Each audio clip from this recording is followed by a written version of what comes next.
बेनीपट्टी प्रखंड प्राथमिक सब्जी उत्पादन सहकारी समिति लिमिटेड के चुनाव प्रक्रिया शुरू हो गई है।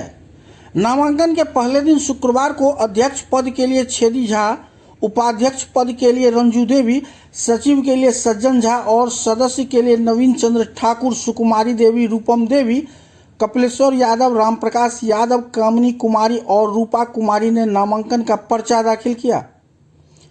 ब्लॉक के गांधी स्मृति भवन में नामांकन काउंटर बनाया गया है।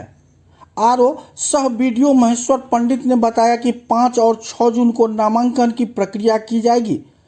8 और 9 जून को नामांकन की समीक्षा होगी। 11 जून को नाम वापसी और चुनाव चिन्ह आवंटन तथा 17 जून को मतदान और मतगणना की तिथि निर्धारित है। इधर नामांकन कर बाहर निकलते ही समर्थकों ने छेदी झा को मालाओं से लाद दिया और अबीर गुलाल उड़ाकर जमकर नारेबाजी की।